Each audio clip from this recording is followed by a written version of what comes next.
Guruji, Namaste. Maya also is reality now, Guruji. So everything is that Aham Sprana only.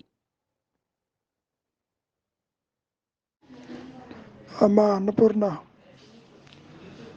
ఏది లేదో అది మాయ. లేనిది reality ఎట్లా అవుతుంది? అది గుర్తుపెట్టుకో. ఒక ఆభరణం బంగారాన్ని విడిచి విడిగా లేదు. ఆభరణం అనేది మాయ, లేదు అది. కానీ బంగారంతో కలిపి చూసినప్పుడు అది సత్యం కదా. మూలము తెలియక నీవు దేహాన్ని, జగత్తుని, సంసారాన్ని, ఇతరులని చూసినప్పుడు అది మరి పుట్టి నశించేవే కదా, కరపడిపోయేవి సత్యం ఎట్లా అవుతాయి? కాబట్టి మూలము తెలియకుండా విడిగా చూస్తే అది లేదు. మూలము తెలిస్తే ఉన్నదే జ్ఞానము, దానికి అన్యంగా ఏదీ లేదు. ఎవరు చూస్తున్నారు ఈ మాయని? దేహాత్మ బుద్ధిలో ఉన్నవాడే చూస్తున్నాడు. ఆత్మ మాయని చూడదు. ఆత్మకి మాయ అంటదు. మాయ లేకపోయినా ఆత్మ ఉంటుంది. కానీ ఆత్మ లేకుండా మాయ ఉండలేదు. మాయ అంటే భ్రమ. భ్రమ అంటే సర్పరజ్జు భయభ్రాంతిలో తాడుంటేనే పాము భయం కలిగింది. పాము భయానికి కారణం తాడు, మూలం ఆధారం అంతవరకే. కానీ తాడులో పాము లేదు. తాడు పాము ఒకటే అంటే కుదరదు కదా. ఇప్పుడు మాయా ఈజ్ ది రియాలిటీ అని ఎందుకు అంటున్నారు? నీవు భ్రమ చెంది సత్యాన్ని సత్యంగా కాకుండా విడిగా వేరుగా చూచావు కాబట్టి ఆ వేరుగా చూసింది అదిగో బంగారమేను అని చెప్పటం. అట్లా అని చెప్పి నామరూపాత్మకములతో కూడిన ఆభరణాలు బంగారం అయితే, ఇదంతా బంగారం అయితే నీకు మరి అంతా పరబ్రహ్మము, అంతా అహంస్ఫురణ అయితే నీకు జననం ఎందుకు, మరణం ఎందుకు, భయం ఎందుకు? మరి ఇవన్నీ ఉన్నాయి అంటే మూలము తెలియకనే కదా. అంతా బ్రహ్మమే, అంతా బ్రహ్మమే అంటే ఉన్నదే బ్రహ్మం అని అర్థం. అంతా అనేది నీతో కలిపి నీవు చూస్తున్నదంటూ ఏదీ లేదమ్మా. అది అజ్ఞానం. అది అజ్ఞానం కూడా జ్ఞానమే అంటే ఎలా ఉంటుంది? కాబట్టి మాయా ఈజ్ ది రియాలిటీ అని ఎందుకు చెప్పారు? ఇదిగో ఆభరణం కూడా బంగారమేను. బంగారం అని తెలిస్తే ఆభరణం మరి బంగారమే కదా. మాయా ఇస్ ది రియాలిటీ కదా అన్న దృష్టితోటి చెప్పింది తప్ప అంతా బ్రహ్మమేనన్నప్పుడు మరి నీకు మృత్యు భయం ఎందుకు, జనన భయం ఎందుకు, మరణ భయం ఎందుకు, బంధ భయం ఎందుకు, మోక్షం మీద ఆసక్తి ఎందుకు, సాధన ఎందుకు? అంతా బ్రహ్మమేగా. కనుక ఈ అంతా బ్రహ్మం అనే మాటని చెప్పకూడదు. అంతా అనే పదం అంతా అదేను అని అర్థం. ఉన్నదే ఆత్మ, ఉన్నదే అహంస్ఫురణ అని అర్థం తప్ప నీవు కలగంటున్నటువంటి జాగ్రత్త స్వప్న సుషుప్తలు, జనన మరణాలు, జీవుడు, జగత్తు, ఈశ్వరుడు ఇదంతా అదేనని చెప్పి నువ్వు ఇక్కడ ఎంత మొత్తుకున్నా ఆత్మ ప్రకాశించదు. ఆత్మకి దీనికి ఏ సంబంధము ఉండదు. ముచ్చపు చెప్పకి వెండికి సంబంధం ఉందా? అంతా ముచ్చపు చెప్పే అంతా వెండే అన్నాం అనుకో, ఎలా కుదురుతుంది? భ్రమ ఎవరికో చూడు. భ్రమ చెందిన వాడు ఉన్నాడేమో చూడు, వాడు లేడు. లేనివాడు కూడా ఆత్మేనంటే ఎట్లా కుదురుతుంది? ఉనికి లేనివాడు ఆత్మ ఎట్లా అవుతాడు? అప్పటికి బయటకు వచ్చి మాయలో చెప్పుకుంటున్నారు దేహం కూడా ఆత్మే, జగత్తాత్మే, దైవమాత్మే. ఇవన్నీ కూడా చెప్పుకోవటానికే తప్ప అవి ఎందుకు పనికి రావు తల్లి. అది నిరుపయోగము. ఉన్నదేది, లేనిదేది. ఉన్నది జ్ఞానము, ఉన్నది అహంస్ఫురణ, ఉన్నది తురీయము. మరి లేనిదో, ఉనికి లేనిదో జీవుడు, జగత్తు, ఈశ్వరుడు, సృష్టి. ఇది నా అనుభవం. రెండింటినీ కంబైన్ చేసి కన్ఫ్యూజ్ కావద్దు. అంతా బ్రహ్మమే, అంతా బ్రహ్మమే అయితే నీకు బాధ ఎందుకు, బంధం ఎందుకు చెప్పమ్మా. కాబట్టి చూసే దృష్టికోణం సరి అయింది కాదు. బోధించేటప్పుడు అట్లాగే చెబుతారు. అంతా స్వీట్స్ అన్నీ పంచదారే అయితే వివిధ రూపాల్లో ఉన్నటువంటివి మరి విడిగా నీకెందుకు అవి? పంచదార లేకుండా ఏమన్నా ఉన్నాయా? అవి లేవు కదా. అట్లా చెప్పటం, ఉన్నదే స్వీటు, ఉన్నదే బంగారము, ఉన్నదే ఎరుకని చెప్పటం.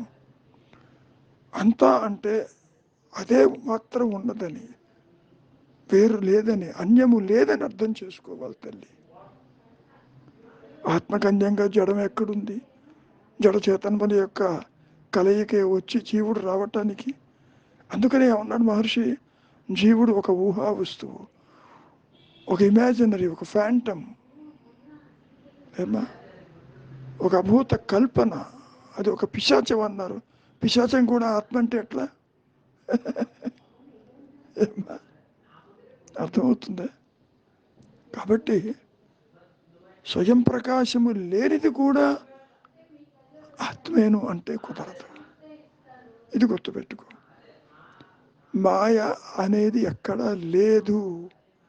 ద్వైత జ్ఞానం అంతా అజ్ఞానమేను. అవస్థాత్రయములు లేవు, సృష్టి లేదు, జనన మరణాలు లేవు. అవన్నీ కూడా ఆత్మే అంటే గొడవ ఎందుకు నీకు? ఎందుకు బాధపడతావు? బాధపడుతున్నావుగా.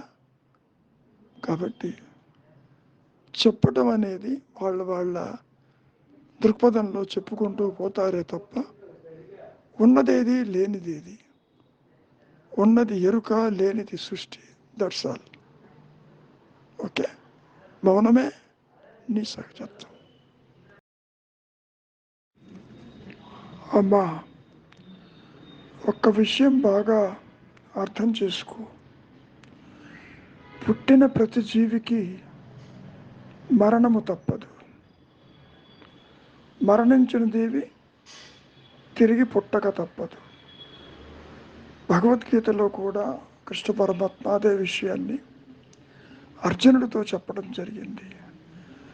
అంతేకాదు, అర్జున నువ్వు నేను పుట్టలేదు, ఈ రాజలోకాలు లేవంటూ చెప్పడం జరిగింది. సరే, ఇంతకీ దుఃఖానికి మూల కారణం దేహాత్మ బుద్ధమ్మ. అంటే నేనంటే ఈ దేహము, ఈ దేహము లేకపోతే నేను లేను అనేటువంటి భావన ఈ దేహాత్మ బుద్ధితో వచ్చినటువంటి అహంకారము కల్పించుకుంటుంది, బంధాలు కల్పించుకుంటుంది, నాది అంటుంది. అంతవరకు దేనికమ్మా? నిద్ర లేవంగానే దేహాత్మ బుద్ధి జనించినప్పుడు ఈ దేహం ఎవరిది? నాది అంటావు, నా సంసారం అంటావు, నా ఇల్లు అంటావు, నా కుటుంబం అంటావు. ఒకటి కాదు. ఇది అహంకారము. అంటే దేహాత్మ బుద్ధి బహిర్గతమైనప్పుడు అది ఈ విధంగా పుట్టినప్పటి నుంచి పెరుగుతున్న కొద్దీ అది ఇంద్రియ వ్యాపారాలని, మానసిక సుఖ సంతోషాలని స్టోర్ చేసుకుంటుంది. అంటే రికార్డ్ చేసి లోపల అట్టి పెట్టుకుంటుంది. అవసరం ఉన్నప్పుడు దాన్ని బయటికి లాగి సుఖము దుఃఖాన్ని అనుభవిస్తుంది. అంటే ఆలోచనే మనిషికి దుఃఖానికి కారణమవుతుంది. కారణం, ప్రతిదానికి నీవు కర్తవు అనుకుంటున్నావు. నాది అన్నావు అంటే కర్తృత్వం ఉన్నట్టు లెక్క. ఎప్పుడైతే నాది అనేవాడు ఉన్నాడేమో చూడు అన్నప్పుడు అట్టి నేనెక్కడా లేదు. అంతే కదబ్బా, నీ అనుభవంలో కూడా దేహము లేక నిద్రలో నీవు ఉన్నావు కదా. నిద్రపోతున్నప్పుడు దేహము, సంసారము, ఇతరులు కనిపించారా? లేదే. ఆ నిద్రలో ఉన్నటువంటి స్థితే నీ సహజత్వము. అంటే ఉన్నానన్న ఎరుక.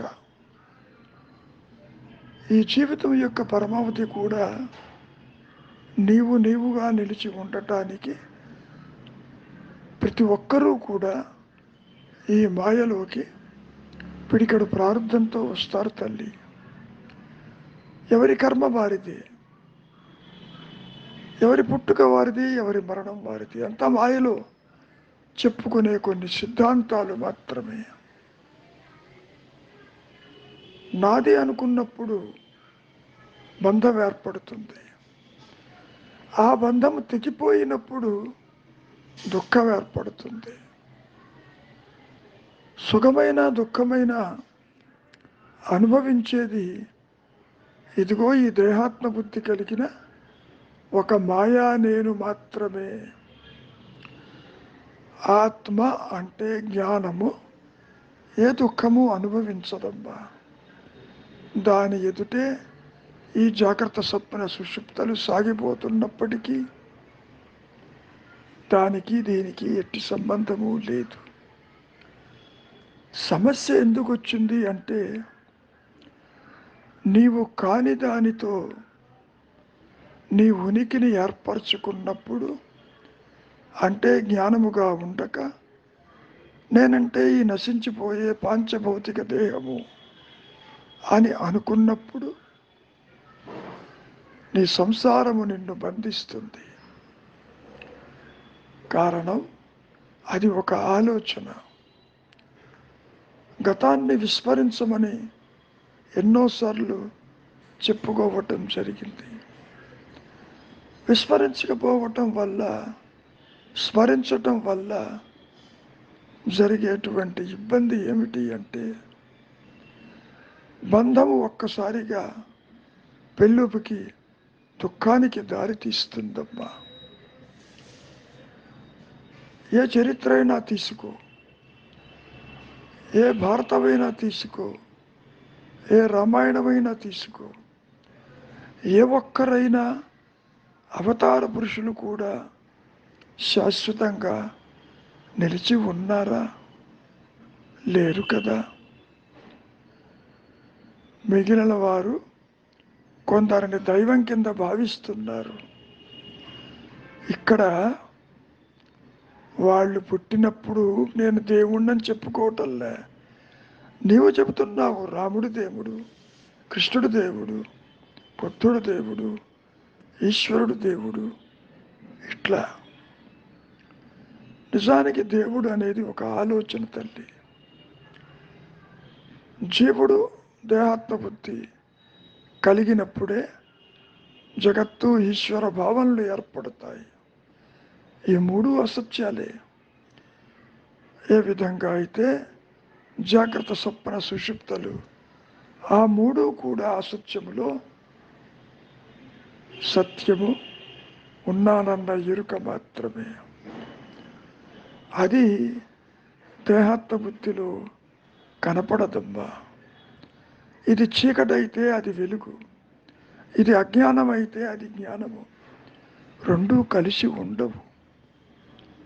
అందుకని నాది నాది అనేవాడు ఉన్నాడేమో ఒక్కసారి పరిశీలించు.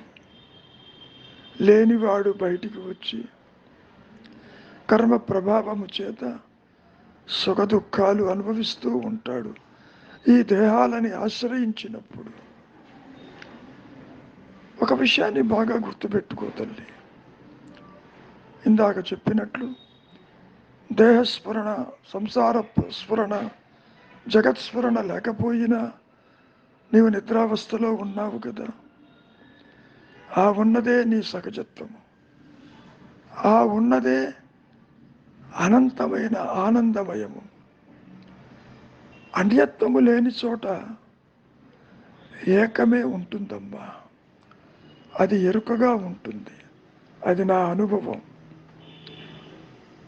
ముఖ్యంగా విస్మరించటం మానేసి స్మరిస్తున్నావు. నీవు ఎంత స్మరించినా మనస్సులో కల్లోలాలు బంధానికి దుఃఖానికి దారి తీస్తుందే తప్ప కాలము తిరిగి వెనక్కి పోదు. ఒక నది సముద్రంలో కలిసిందనుకో, తిరిగి వస్తుందా మళ్ళీ? రాదు కదా. ఎట్లా ఉంటుందంటే, సముద్రంలో కలిశాక కూడా నేను గోదావరిని, కృష్ణని, పెన్నని, గంగని చూడాలంటే కుదరదు కదా. చెప్పుకోవాలి అంటే సముద్రాకార గోదావరి అనమన్నాడు రమణ మహర్షులు వారు. ఇక్కడ కూడా బ్రహ్మాకార మనస్సే ఉంటుంది. బ్రహ్మాకారం అంటే ఎరుకతో కూడింది. అందులో సృష్టి ఉండదమ్మా, జనన మరణాలు ఉండవు. ఇప్పుడు కూడా నేను పుట్టలేదని గ్రహించటమే ఈ జీవితం యొక్క పరమావధి తల్లి. నేను అంటే దేహాత్మ బుద్ధి లేదని, వ్యక్తిత్వం పుట్టలేదని, ఆత్మపరంగా తీసుకుంటే ఆత్మకి పుట్టుకే లేదని. కాబట్టి నీతో కలిపి నీవు చూస్తున్నదంతా ఈ జాగ్రత్త, స్వప్న, సుషుప్తలు మూడు కూడా అసత్యములమ్మా. సత్యం ఇందులో దాగి ఉండలేదు. అంతవరకు దేనికి? ఈ దేహము నాదంటున్నావుగా, దేహం అంటే ఏమనుకుంటున్నావు? రక్త మాంస మలమూత్రములతో, ఎముకలతో కూడుకుని పరమ అసహ్యమైనది. అది నేనెట్లా అవుతాను అంటూ ఆదిశంకరులు ఆదిలోనే చెప్పుకొచ్చారు. ఈ దేహం మీద అభిమానం ఎప్పుడైతే నీకు తొలగిపోతుందో, ఇతర దేహాలతోటి బంధాలు కూడా తొలగిపోతాయి తల్లి. ఏది ఉండదు. నీవు అభిమానించటం వల్ల దేహము నాది, ఇదిగో సంసారము నాది అని అనుకునేవాడు ఒక మాయావి. నిజంగా లేడు తల్లి. ఎప్పుడైనా పొరపాటునైనా దేహం చెప్పిందే అది ఉన్నట్టు నీవు చెబుతున్నావు దేహము నాది అని. కనుక వచ్చినటువంటి ప్రతి జీవి ఈ మాయలోకి ఎన్నో పాత్రలు వేస్తూ ఉంటాడు. పాత్ర అంటే రోల్. ఒక తల్లిగా, ఒక కోడలిగా, ఒక అమ్మమ్మగా, ఒక మనవరాలిగా, ఒక భార్యగా, ఒకటి కాదు, ఇన్ని రోల్స్ ప్లే చేస్తుండే ఆ జీవుడు ఏ రోలు సత్యమంటావు? ఏదీ లేదు. కారణం అసలు జీవుడే లేడు కాబట్టి. లేనివాడికే ఇంతటి గొడవ తల్లి. నీతో కలిపి నీవు చూస్తున్నది అసత్యమని గుర్తించు చాలు. గతాన్ని స్మరించవద్దు. అసలు నీ ఆలోచనే నీకు దుఃఖానికి కారణం. నీ ఆలోచనే బంధానికి కారణం. నీ దేహాత్మ బుద్ధే గతం కాలానికి కారణం. కాలము లేదు, గతము లేదు, భవిష్యత్తు లేదు, అసలు సృష్టే లేదు తల్లి. ఇది నా అనుభవం. కనుక నీవు మాటి మాటికి గతాన్ని స్మరించవద్దు. ఆలోచన వచ్చినప్పుడల్లా ఎవరికో చూడు, అట్టివాడెవరూ లేరక్కడ. ఎలా ఉంటుందంటే, ఒక నిశ్చలమైనటువంటి సరస్సులో ఒక రాయి వేస్తే తరంగాలు వచ్చినట్టు గత స్మృతులు బయటికి తీసుకొచ్చి వాటిని మళ్ళీ అనుభవించాలన్నటువంటి ఒక వాసన, ఒక కోరిక, అది బంధిస్తూ ఉంటుంది తమ్మ. ఇచ్ఛారహితమే మోక్షము. ఇచ్ఛారహితం అంటే ఆలోచన రహితము. ఎన్నో ఉంటాయి ఆలోచనలు. నీ ఆలోచనలు నీవు పట్టుకుంటేనే కానీ తెలియదు తల్లి.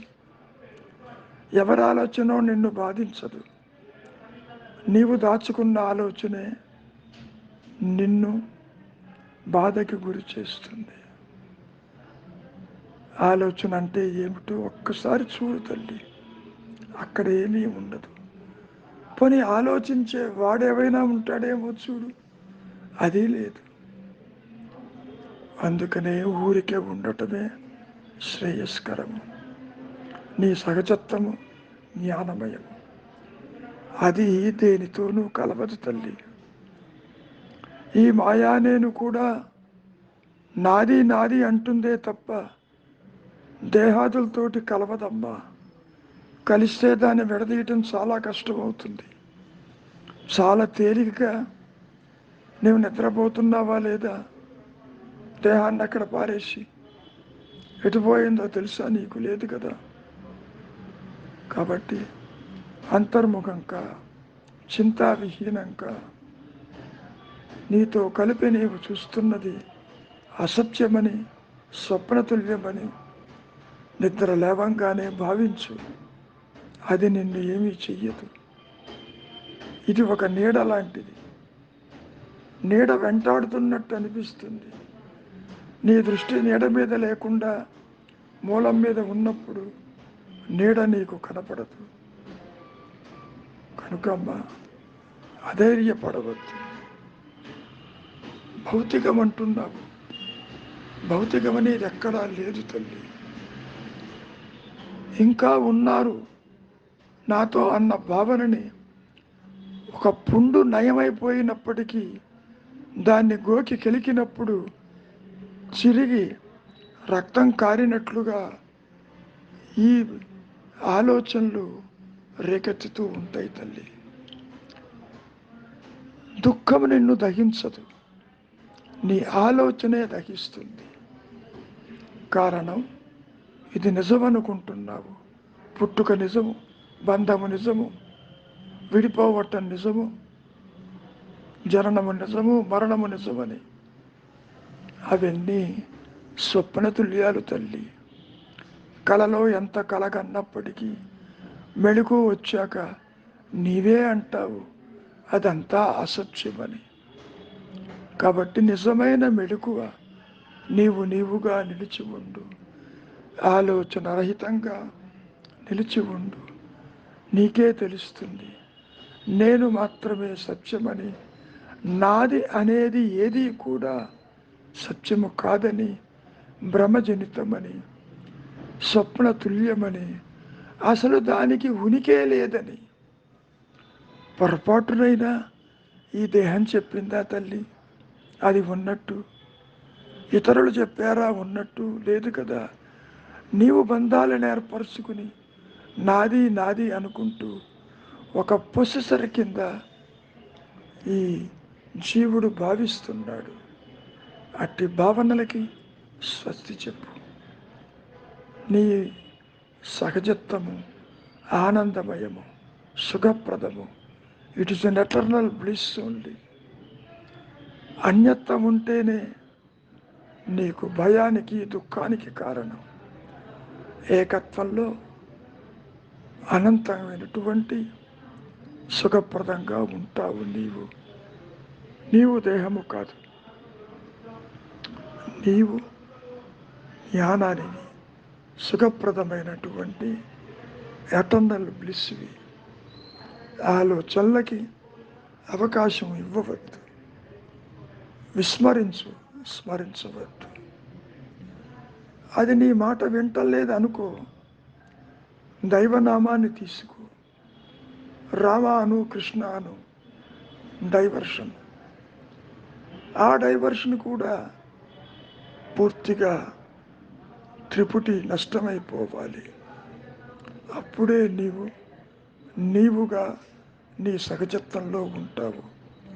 ప్రపంచం అదృశ్యమైపోయినా నిన్ను బాధించదు. అమ్మా, విచారించు. దుఃఖం అనేది ఎక్కడా లేదు తల్లి. కాలం అనేది లేదు.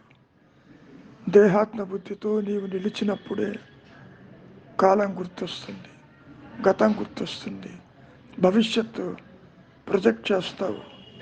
ఇదన్నీ కూడా ఈ మనస్సు, ఈ అహంకారము చేసే చేష్టలే తప్ప మరొకటి కాదు తల్లి. కనుక ఊరక ఉండు, మౌనం వహించు, అంతర్ముఖంగా నీవు కావాలని తేనె తుట్టెని కదిలిస్తే అవి పైన వచ్చి మీద పడి కుట్టినట్లు ఆలోచన సమూహాన్ని కదిలించబాకు. నీవు సంకల్పిస్తేనే అవి వస్తాయి. నీవు విస్మరించు, డైవర్ట్ చెయ్యి, దాని జోలికి పోవద్దు. ఉన్నది ఉన్నది అని అనుకోవద్దు. అవి ఎందుకు పనికిరావు. గత స్మృతులని పూర్తిగా నష్టపరచు.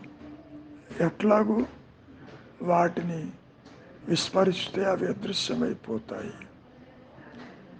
ఆలోచించేది నీవు.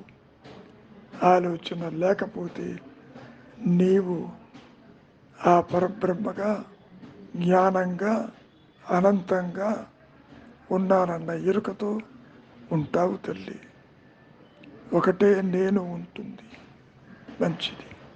మౌనమే నీ సహజత్వము. అమ్మా, ఒక్క విషయం బాగా గుర్తుపెట్టుకో.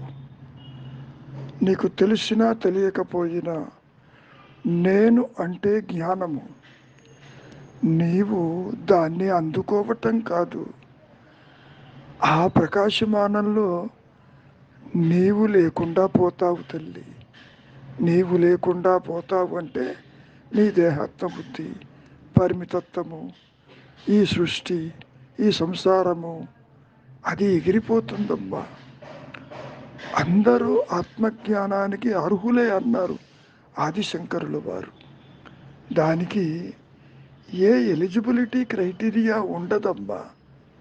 కావాల్సింది మౌనము, నిశ్చలత. ఆలోచనలు ఎందుకు వస్తున్నాయి?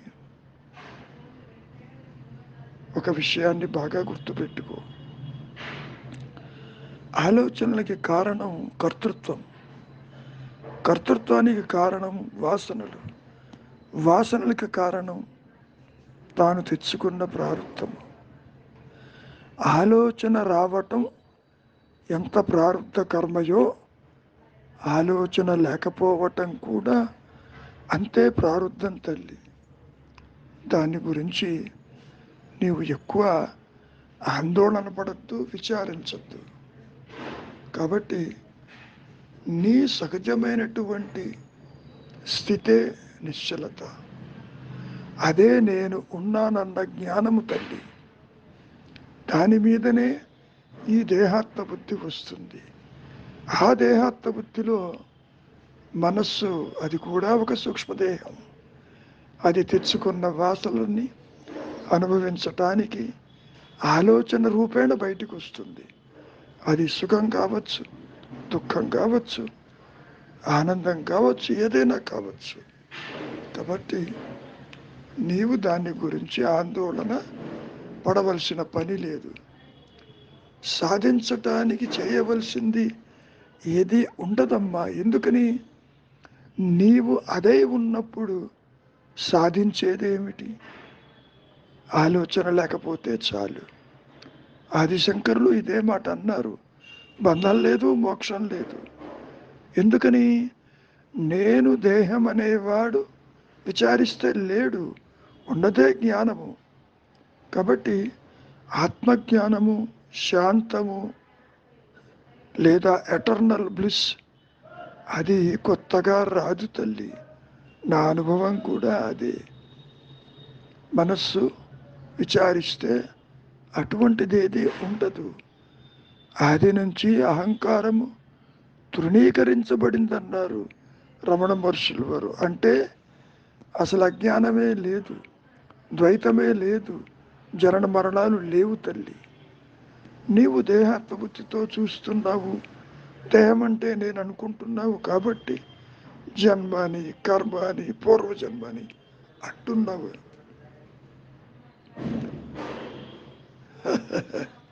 దేహాన్ని విడిచిన ఆత్మకు అంటున్నావు. అట్లా ఉండదమ్మా. దేహాన్ని విడిచిన ఆత్మ, దేహంతో ఉన్న ఆత్మ అట్లా ఉండదు.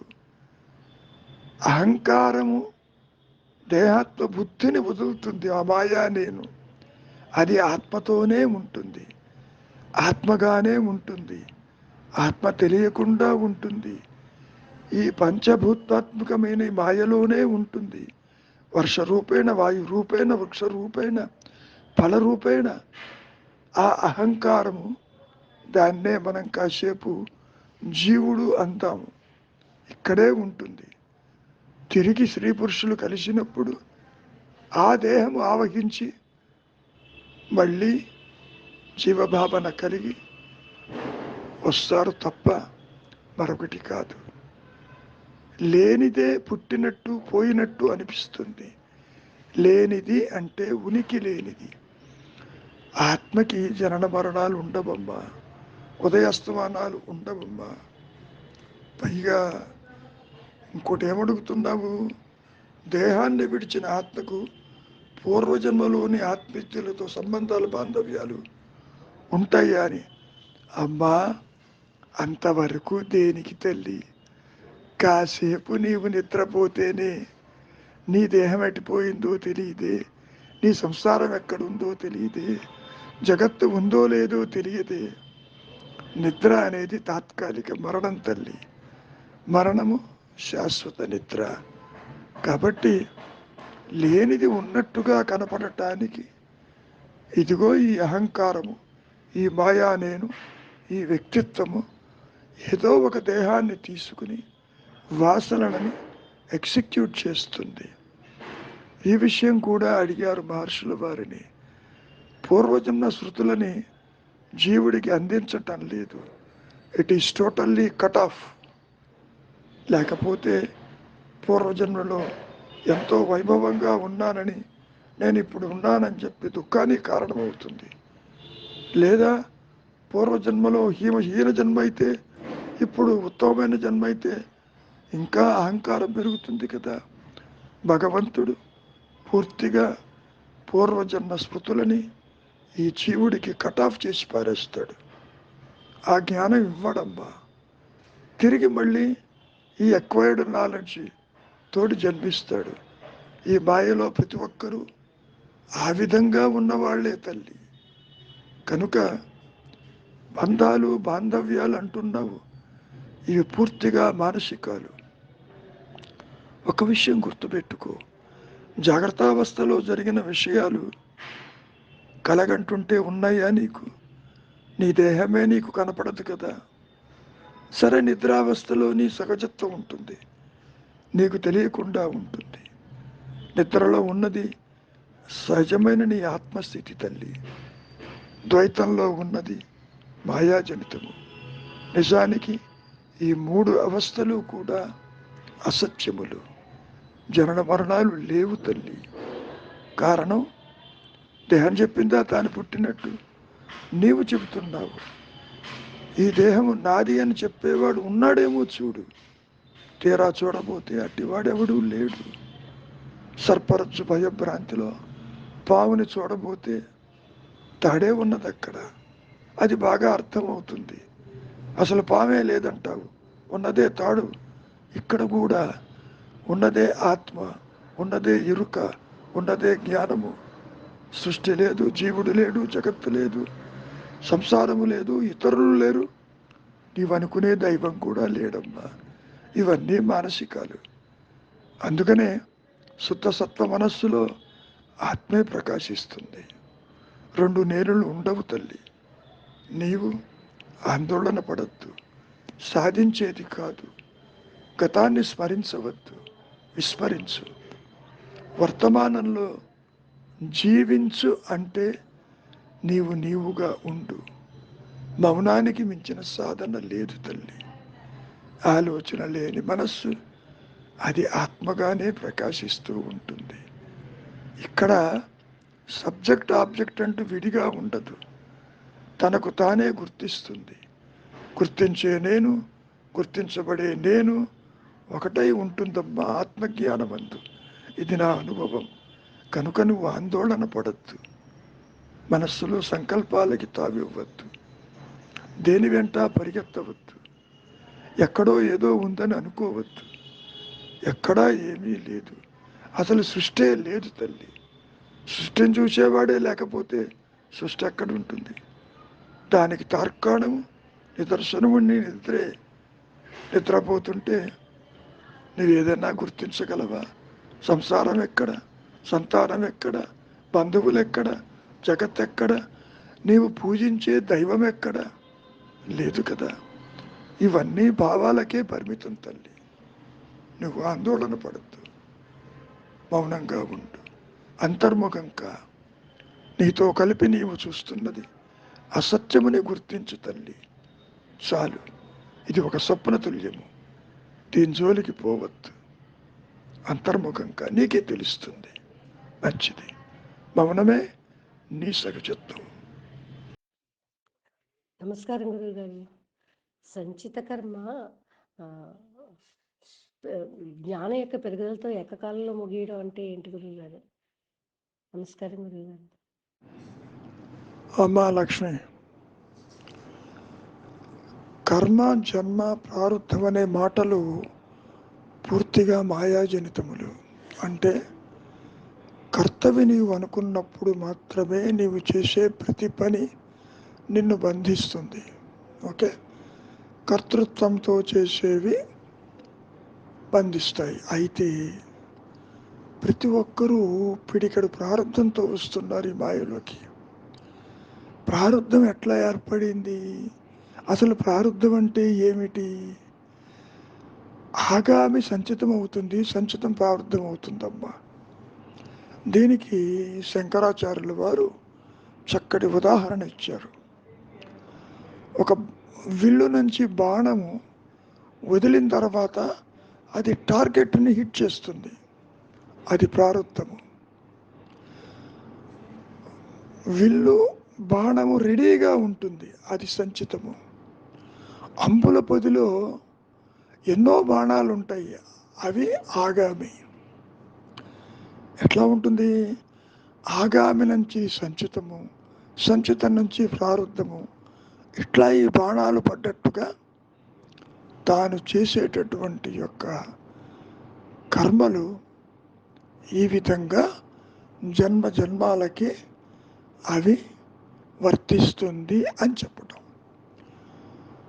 ఈ జన్మలో నువ్వు అనుభవిస్తున్నావే ప్రారంధము, అది ఇప్పటిది కాదమ్మా, పూర్వజన్మది. మరి ఇప్పుడు అనుభవించేది కొత్త కొత్త కర్మలు ఉంటాయిగా, అవి ఇదిగో ఇందాక చెప్పినట్టు సంచితం, మళ్ళీ ప్రారంధం, ఆగామి, తిరిగి సంచితం, మళ్ళీ ప్రారంధం. ఇట్లా అంబుల పొదిలో ఏ విధంగా అయితే బాణము సంధించినప్పుడు సంచితమైంది, ఆ బాణం విల్లు వదిలినప్పుడు ప్రారంధమైంది. ఓకే, సరే. కాసేపు జ్ఞాని అజ్ఞాని అంటున్నావు, వాళ్ళెవరూ లేరమ్మా, ఉన్నది జ్ఞానం ఉంటుంది. సరే, మాయలో చెప్పుకోవటానికి దేహాత్మ బుద్ధి ఉన్నవాళ్ళు అజ్ఞాని అని, దేహాత్మ బుద్ధి లేని వాళ్ళు జ్ఞాని అని కాసేపు చెప్పుకుందాం. జ్ఞానికి కర్తృత్వం ఉండదు కాబట్టి తాను తెచ్చుకున్నదే అనుభవిస్తాడు. కొత్తగా సంచితము కానీ ఆగామి కానీ ఉండదు. అర్థమైందా? మరి అజ్ఞానికి జ్ఞానికి తేడా ఏమిటి? కొత్తగా తెచ్చుకున్నవి కూడా వాసనలు ఏర్పరచుకుంటాడు.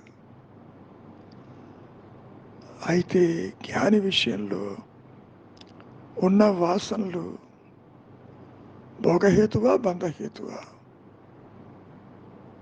ఏమా, ఎన్ని కర్మలు ఆచరిస్తున్నట్టు కనపడ్డా అవన్నీ భోగహేతువులు, బంధించవు జ్ఞానిని.